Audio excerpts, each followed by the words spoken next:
All right, here we go. Brand new Flyers Daily for the 21st of March, 2024. Flyers Daily, as always, presented by Ticketmaster. Make more memories live. Flyers back in action tonight. The middle game of the gauntlet as the Flyers are in Raleigh, down in Carolina to take on the Canes. Tonight, a team they've beat in Carolina this season. They lost to them, I think, twice in Philadelphia, but they did beat them in Carolina earlier this season. So it's the Flyers and the Canes tonight as the gauntlet continues. Saturday, it'll be Boston at 1 o'clock at Wells Fargo Center. Sunday, it'll be the Florida Panthers at 6 o'clock at Wells Fargo Center. Then the Flyers will go to New York to take on the Rangers, which wraps up the gauntlet. And we'll get to see Montreal and Chicago before the month is out. Bedard will make his first visit to Philadelphia as an NHL player. So we look forward to that. Also coming up in this episode, we're going to hear a conversation, another one of our Carnival chats from the Flyers Carnival with Sam Ersson. And you guys know I love talking to goaltenders, and I think it's a really insightful conversation that I was able to have with the Flyers goaltender Sam Ersson. So that's coming up in just a moment. Real quick before we get to the game tonight, got a bunch of notes about the Yegor Zamula interview from yesterday's episode. If you missed yesterday's episode, you can go back and watch it or listen to it. And I thought it was a really interesting conversation with Yegor Zamula talking about learning how to be a pro and learning a ton from a former NHL veteran like Artem Anisimov, the stories he told and the influence that an older player can have on a younger player is so pronounced. Got these notes on the YouTube comments from Jeff said the Zamula interview was awesome. I really enjoyed it. DR Amato said, I love the Zamula interview in particular. He's a great mind for a young guy. Seems to enjoy learning new things. I'm excited for his future with the Flyers. Frank said, great interview with Z. Sounds like he's grown mentally a lot this year. Seems promising for the future because we need him. Hunter says, great interview with Zamula. So really, really fun conversation with Yegor Zamula. And he took it to a place I was not expecting. Sometimes as an interviewer, you go into an interview with an expectation of maybe what you're going to talk about.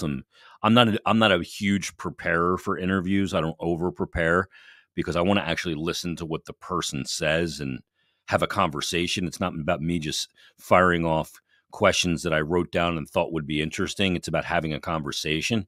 And when Z kind of went where he went, I thought that was just a great area to probe and really talk about and get some really useful information for fans and some great insight. And he provided that. And for a guy his English is still not great, I thought it was an incredible conversation. So if you had a chance to check that out, then or if you didn't, go back and check it out. It was really cool. And the interview and conversation we have today with Sam Ersson is going to be a good one as well. But as far as Carolina, that's the team ahead of the Flyers in the standings. In the second spot of the Metropolitan Division, they've played 69 games, 43-20 and 6, 92 points, 8-2 in their last 10, plus 51 in goal differential. Pretty impressive. They got off to a kind of a slippery start, a kind of an up and down start to the season, but all said and done right now, seventh best team when it comes to points percentage in the NHL.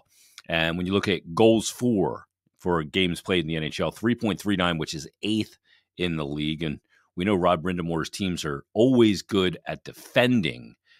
Earlier in the year, that was a bit of an issue at points, but all said and done through the 69 games, they give up the fourth least amount of goals per games played at just 2.62 goals per game. Consider that they've played 3 goalies this year as well. It's pretty impressive. 26.4 is what they convert on the power play, third ranked power play in the league. And then the penalty kill, 85.8%, which is the second. Their kind of numbers and raw numbers are very good. When you think about a power play that's highly ranked, their penalty kills that highly ranked. They score a good amount of goals. They give up their raw numbers and underlying numbers are just as good. And then they added the deadline with Gensel and Kuznetsov. We'll see if they're a team that can get through and make it to a cup final. It's going to be difficult when you look at who they're going to have to face to get there. I mean, it's difficult in both conferences. This is hockey. I mean, you look at the Western Conference and the Central Division. I mean, who's coming out of that? I have no idea. The 2-3 matchups all over the league are insanely intriguing. Does the 1 seed get through? How does it play out? We'll see. But this Carolina team is as good or better than any of the ones over the last couple of years. So Carolina, very good team and very well positioned to go on a run. That being said, Flyers have an opportunity to go in there on the road, and they've been really good in this spot this season, going on the road and facing top teams in the NHL. And you go, well, I haven't faced a team like Carolina. Baloney. They beat Florida, the top-ranked team in the NHL, twice on the road. They beat Vancouver on the road. They beat Winnipeg on the road. They've beaten some really good teams. They beat Colorado on the road, 5-2. They've won some huge games on the road this season. So that's an area where they can draw back on and try and get another insanely important 2 points in the standings tonight down in Carolina. So we'll see if they can do that. They get the 2 points the other night against Toronto. That was huge. That game was an absolute thriller. Can they win another thriller tonight on the road? And does Sean Couturier return?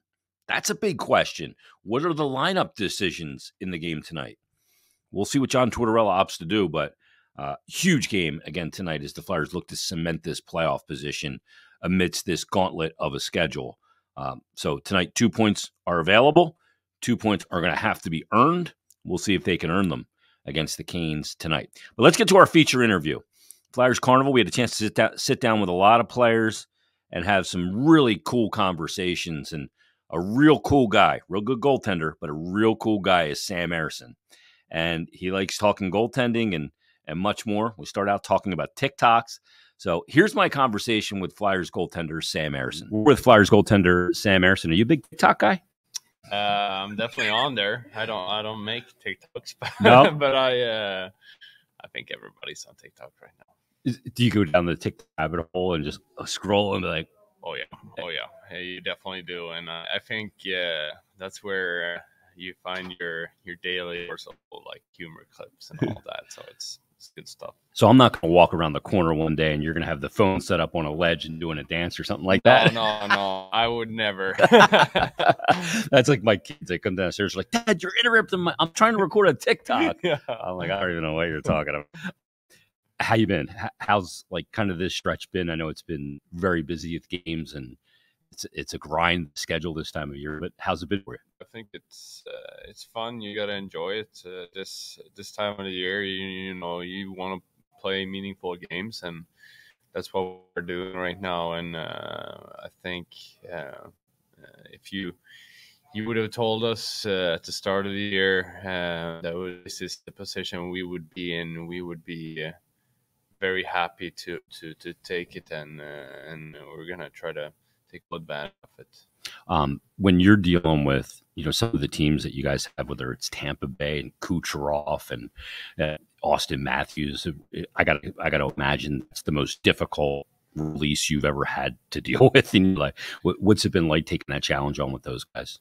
I mean, it's a challenge, as you say. They're very different too. Yeah, it's players I haven't maybe played against before. This is like my first full year in the league, so I'm still learning the league, the teams, the players, and I mean it's obviously very fun. You get to play in the best in the world against the best players, so you enjoy it, and you have to respect them for what they're capable of, but at the same time, you can't over respect them. You gotta play your game and have that belief that will give you good results. One of the things is sometimes you don't want to respect them so much or let them, their ability and their super skills, get into your head too much and just take things as they come. But that is difficult to do. You learn something each time you play some of the elite players. I think so. There's definitely things you take away in maybe what they like to do and stuff like that. But I think my belief is that I stick to what I know. Control what you can control. Yeah. And I have to have a firm belief into my game. I don't try to treat every game the same, and like I focus on my game instead of this is what they like to do. Yeah. So it's but that's obviously you'd like to know a little bit like what their tendencies are, and that'll kind of might give you a little bit of an edge as well. Are you a guy that likes to, like, example, you had a lot of success in the shootout. Some goalies want to know before a game, the pre-scout, if we're in a shootout and this guy's coming in, he likes to go backhand, or this guy likes to pull then shoot. Are you one of those guys? Or some guys go, I don't want to have an expectation because then I'll lean on an expectation. Yeah, I think there's definitely a mix there. I think like to a certain degree, I'd like to know if there's a guy who has a particular move that he likes to use, but I can't overplay it as well as you say. Because if he doesn't do it, no, exactly. Oh. And most guys, they'll have maybe 3 different variants, and they'll come in and it'll look pretty different, or pretty much the same, and then it's like so it's a mind game, obviously. But see, you're playing a mind game there though too. The way you attack a shootout, you come right out, stick your chest out, you take a lot of ice, and then you flow with them. To me, that's a bit of a mind game too. Like, okay, you're coming in, but I'm coming out to you. I'm going to meet you halfway. Yeah. It's I love that. Yeah, it's like I say, it's a mind game. Yeah, and you try to do things as well to kind of interrupt their flow and what they want to do. But I think a lot of the time it comes down to being patient with you don't want to make the first move, and usually if you make the first move, he's in control. Oh yeah. Well, it's the other way around. That if he makes the first move and I'm in then I'm in control. Yeah. You feel like you have a read on it. I think when you come out like that too, he's got, look at this dude coming out at me like this. Yeah, it could throw them a little in their actual kind of interpretation of everything. Coming down the stretch here, I know you guys were pushing and want to get into that playoff spot, and you have some really important things coming up. High stress environment, but this is something you saw a little bit last year with the Phantoms in the AHL. You played a grind down the stretch there as well. Do you lean on that to a degree? Yeah, I think. I played back home in Sweden as well. I played. I've been through like stressful situations before, hockey-wise, and it's obviously, this is the best time of the year. Yeah. We enjoy this. Just having the opportunity for me to play these games is huge, and I go out with a smile a day. I'm happy to have the chance to do it. And then it's we can't look too much forward. We cannot, one at a time, day by day, and not look at what the other teams are doing as well. We focus on us and our process, and hopefully that will lead us to where we want to go. Last thing for you, today is a good day to gain some perspective, hang out with the fans, and see the people that love what you guys do and what you've done this season. Provides a lot of perspective for you guys, I'm sure. Yeah, 100%. We're very happy and grateful that the support we've had all year long. I think that's been a huge part of our little push here. So we just hope we can build on this. It's something where we're trying to build something with this team this year and to come. So it's definitely exciting. Sam, enjoyed the day. Thanks for doing this. Thank you very much. Always great to talk goaltending, talk about all kinds of different things with Sam Ersson. Hope you guys enjoyed that interview as well. By the way, we're going to have Jamie Drysdale, I believe, in tomorrow's episode. Jamie's still trying to get back from his injury, but we'll talk about his adjustment to playing in Philadelphia and much more, and the status of his injury, as a matter of fact, in tomorrow's episode. So look forward to that. All right, Flyers Canes tonight. 2 points up for grabs. We'll see if they can get them. We'll break it down tomorrow. Join us then on a brand new Flyers Daily.